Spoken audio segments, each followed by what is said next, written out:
Welcome to the Remnant Trust at IPFW. The Remnant Trust is a private foundation located in Jeffersonville, Indiana.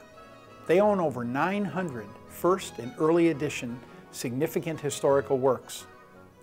We're lucky enough to have 53 of those works here on campus, along with 2 of our own from the IPFW Helmke Library. I'm Dr. Pat Ashton. I teach sociology and peace and conflict studies here at IPFW. I've studied these works, taught about them for many years, but I've also recently researched the particular stories behind these books. I'd like to share those with you. Let's take a look together at the Remnant Trust at IPFW.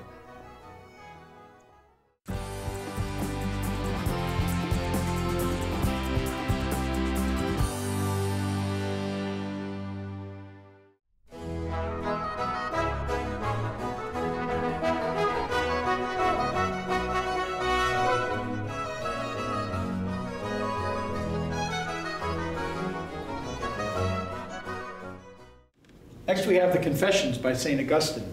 Actually, this is more than the Confessions. It's listed as the Confessions, but in fact, this is the complete works of St. Augustine. Augustine was born in North Africa. He converted to Christianity and later was made Bishop of Hippo, a city in North Africa.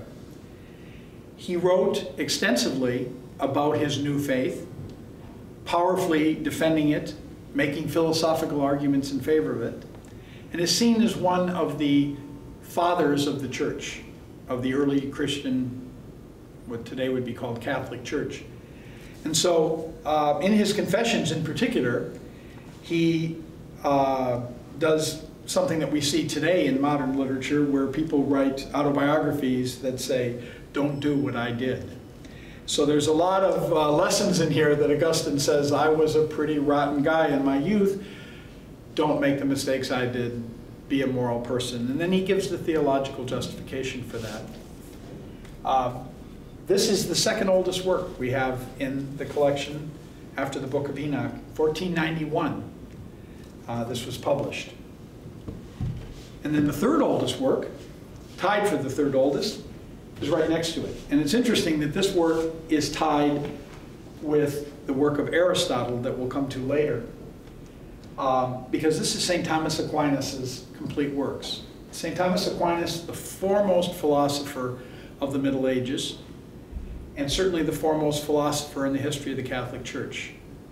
He's credited with giving the theological justification for most of the important teachings of the Catholic Church, including infant baptism, the celibacy of priests, and many other important ideas. This was published in 1496, in Latin, of course, because that was the language of scholarship of the day. You see that this is a very beautiful leather-bound volume with these brass clasps to close it.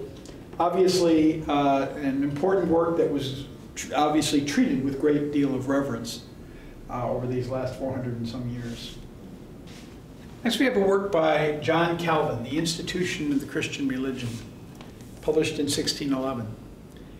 There are 2 main strands of Protestantism: Lutheranism, derived from Martin Luther, and Calvinism, derived from John Calvin, whose real name was Jean Calvin. He was actually Swiss. And so this book represents an English translation from the French, which was translated from the Latin. So we have multiple translations here, but the idea always was to make the ideas, the theological ideas, available to the public so they could read them and connect with God on their own. Calvinism, of course, was known for being very strict, not engaging in worldly occupations. Dancing, music, card playing, gambling were all inappropriate for moral people to engage in. And Calvin lays that out here in this book. Interestingly, right next to it, we have the Council of Trent. This, in 1670, this was published in Latin. This was the Catholic Church's response to the Protestant Reformation. The Catholic Church got together and said, we must re-articulate and make clear our differences with these reformers who would pretend to change our ideas. So they got together over a period of a number of decades, actually, several popes, and articulated the basic tenets of Catholicism. What's also interesting is they published an appendix called the Index Liborum Prohibitorum. That's Latin for the Index of Prohibited Books. And on this list, they listed all the works that good Catholics should not read because they might tempt them with bad ideas. This list was still being used up into the middle of the 20th century. What's interesting is that on this list, we have mentioned Niccolo Machiavelli, whose book is right over nearby in The Dark Side of Humanity. And in 1701, added to the Index Liborum Prohibitorum was Thomas Hobbes' Leviathan, sitting right next to Machiavelli's work.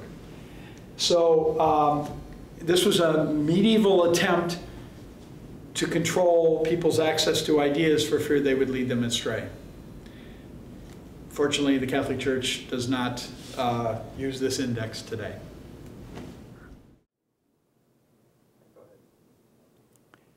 The Remnant Trust at IPFW will not go on forever, but the ideas contained in these works most certainly will. I'm Pat Ashton. Thanks for joining me on this tour of the Remnant Trust at IPFW.